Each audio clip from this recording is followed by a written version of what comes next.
Greetings, everyone, from the White Mountains of Arizona, and thank you for joining us for this Halloween special channeling. They're all special if you ask me. For this one, we're going to talk to whoever tarot can channel that can tell us about Samhain. I think last Halloween, we talked more about Halloween, the current way we celebrate it, and I think I shared my thoughts on that, how much I dislike this holiday, how they took a pagan celebration and the cabal has basically inverted it. You know, we're basically telling children to gobble up as much poison as their stomachs can handle without vomiting. Sometimes they do vomit. So get them hooked on sugars for the rest of their life. Like they see the sugars as a prize, something to covet. And so they get hooked on sugar. We have diabetes. I mean, telling them to dress up as vampires and ghosts and goblins and all sorts of lower fourth dimensional astrals, lowering their vibration, getting them in tune with that vibration. So this year, we wanted to build on that. So we wanted to get more on what Halloween used to be. What is Samhain? What were their traditions? How do they celebrate it? How do whoever tarot channels, how do they feel about how we celebrate it today? Just get some answers. Look how peaceful she looks. I mean, come on. Her little teddy bear. Hold on. Okay. Let's see who she can channel. We're just going to channel someone who can tell us about, I say the word pagan, but it's more Celtic. Pagan is just a word that describes anyone who was not Catholic or Christian. Okay. All right. Who are we connected to? I think this is a family member named Suna. A family member of yours? Yes, she looks kind of like a version of my Auntie Jenny. Okay. Uh, so what frequency does she exist in at this time? 5. Okay, she's a fifth dimensional frequency related to you. Does she have polarity? Yes, she's positive. Okay, and how is she authorized, or how can she tell us about Samhain? She says that's what we celebrated. It was what we'd been celebrating since the time of the Druids. When she says we, what does she mean? Humans? Her community and her family. So she had an Earth incarnation. Yes. One or more than one? She got a very thick accent, but she said 37. Okay. Is she Irish? It's like her accent. She doesn't say Irish, but she's like a mix of Scottish and Irish. So she participated in the celebration of Samhain in the Druidic times and more recent. Yes. Okay, very good. Can you tell us a little bit about the spirit of the holiday and what it was meant to celebrate?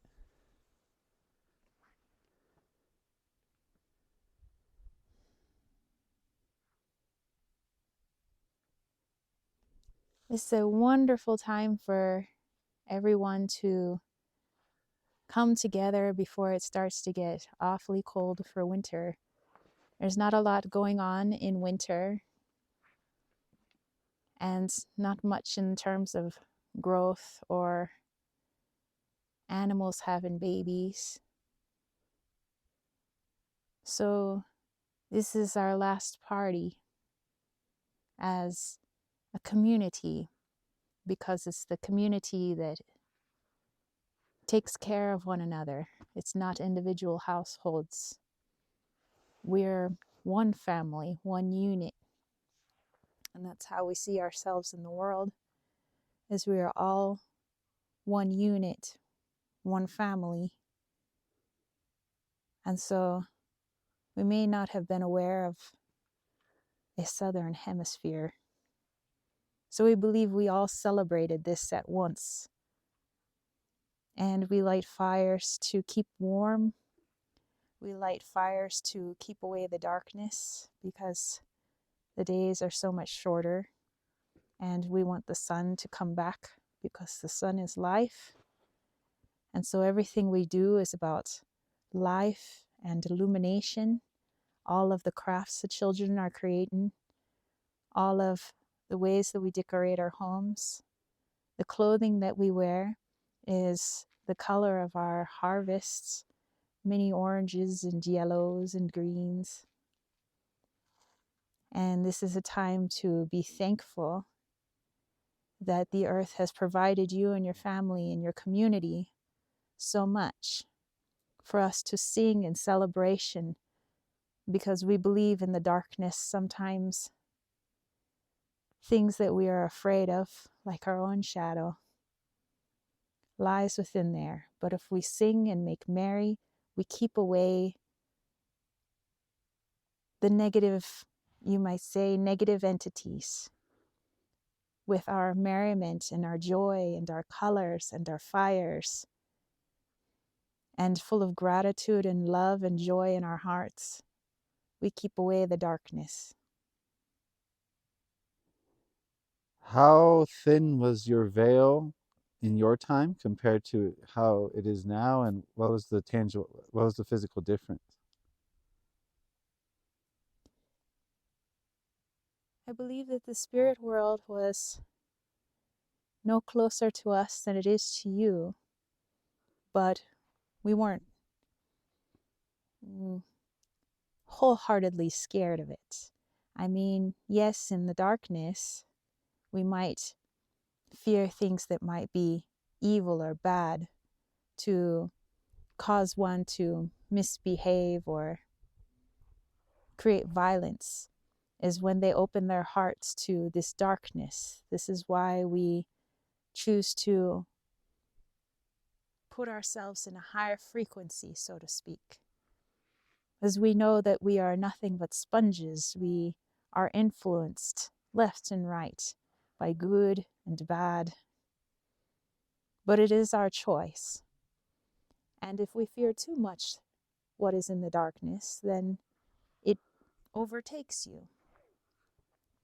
But we never scolded our children if they say they, let's say, see a family member who is deceased, or they see a spirit in the wood, or something dancing within the bonfire.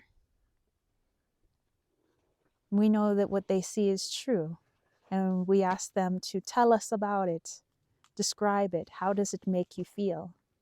Does this entity make you feel scared? Why does it make you feel scared? But you have to remember that this is our world, and they only come as visitors, we might tell them, and they cannot harm you. If you allow them into your heart and they continue to scare you and invade your dreams and your nightmares, then yes, you might decide to vibrate at that level and become dark as well. But we have to be cognizant of it, and it's what we taught our children.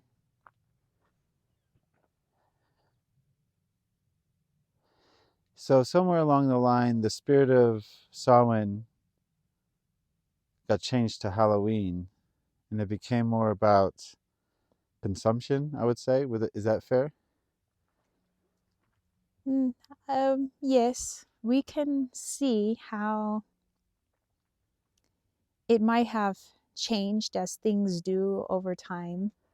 Some things losing their meaning, some things being forgotten, as many of the traditions are oral traditions or practice as a community. But if the community is no longer one and you're all separate, then it's hard to keep a community-based celebration. But the consumption aspect of candy and big feasts and gorging might have come from our harvest feasts that we might have. So feasts of corn and beans, those brought to us by some friends who taught us how to grow them.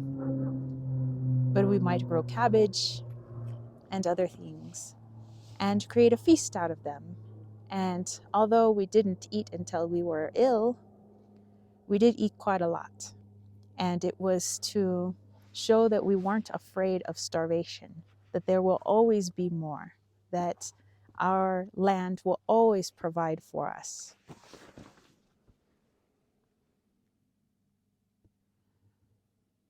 So you don't feel um, uh, you don't feel that Halloween has a negative impact on people the way we celebrate it today?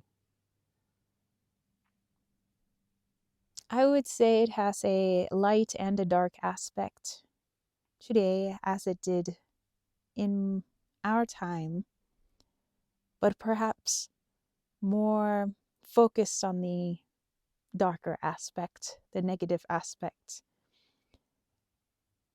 Because when there's less light in the sky around Samhain, and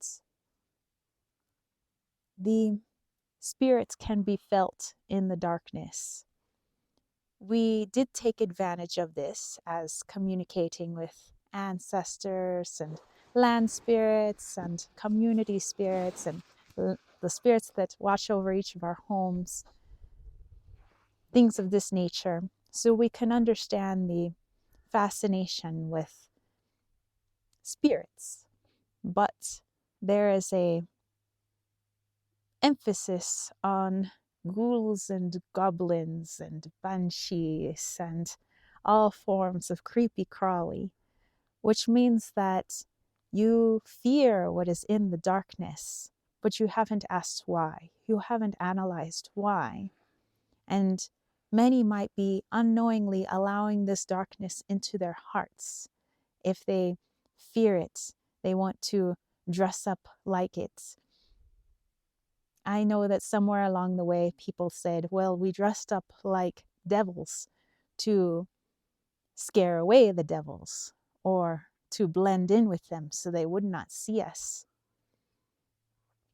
But why not disguise yourself as something more positive, something more light? For darkness would go nowhere near that.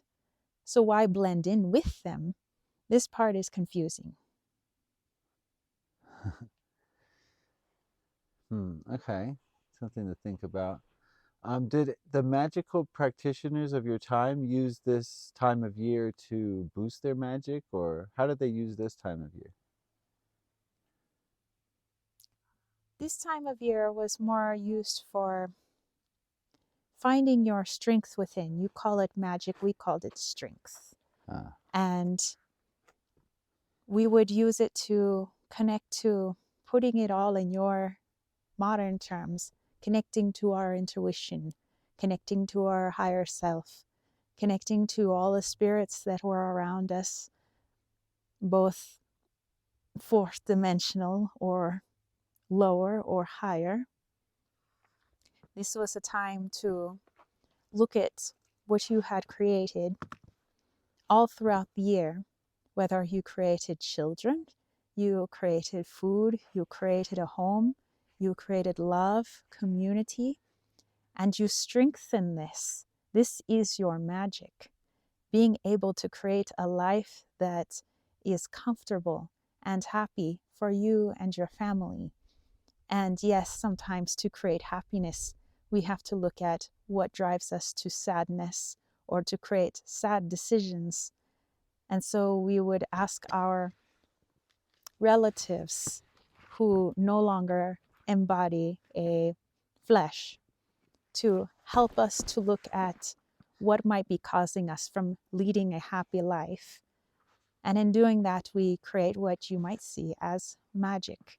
Yes, we might use parts of the forest, we might use animals, we might use different objects to create a space for ourselves so that we could get into a space for devotion and meditation.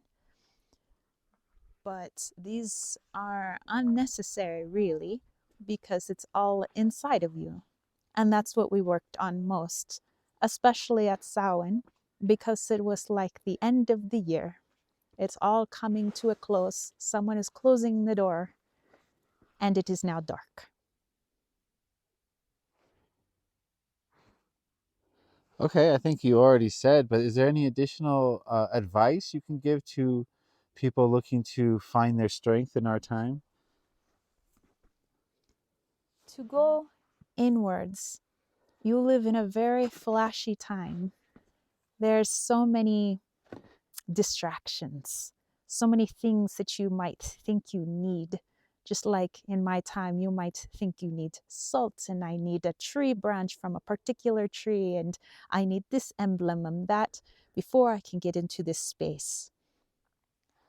But really, to get into that space is just to set an intention that you want to increase your strength, increase your magic, your intuition, your growth, your healing.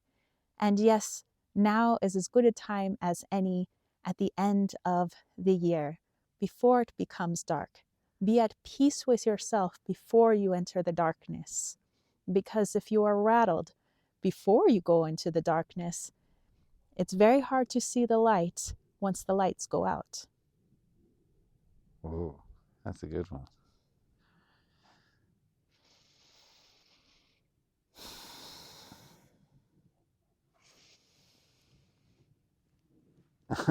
Hey, Hey there. You're here just in time for the sunset. hey. Sunset time. Interesting accent you have there. Never heard you speak Irish accent before. Oh, there was an Irish Sort of. accent? It was like half you, half Irish. Oh, cool. Sort of. All right. I mean, you're not going to win any Academy Awards. Well, that felt cool. It was like she kind of looked like my Auntie Jenny, but with like flaming red hair, and she was like really plump. It was very, but she had a very, very nice energy, like very mothering, and just kind of like, I don't know. I could see all the bonfires. I could see children running around. Everybody's like, playing with food and stuff like that. So Those are the dogs that attacked us off in the distance. Sorry, I got they're off distracted. barking at somebody. Sorry. Speaking of spooky. So yeah, well, I might have to watch the replay because Yeah. I don't quite remember everything. I just know it felt nice, and it felt like good messages that at least my soul was catching up on, because my ego's asleep, or it was asleep. Yeah. So yeah. But it's awake in time for the sunset, and I wish we could bring them in on this, but we got to go. Yeah. So we gotta go make a fire. Oh, that too. All right. So yeah, let us know what you guys thought about this. Let's have a discussion in the comments. Don't forget to give this a Happy thumbs up. Samhain. Happy Samhain. And we have Dia de los Muertos coming up. We have Diwali going on. And yes, was it All Saints Day and Halloween. Wow. So Action packed. yes, action packed. All right. So leave us any suggestions you have for future channelings, questions you have for future channelings. We love hearing from you guys. We'll catch you later. All right. Bye. Bye.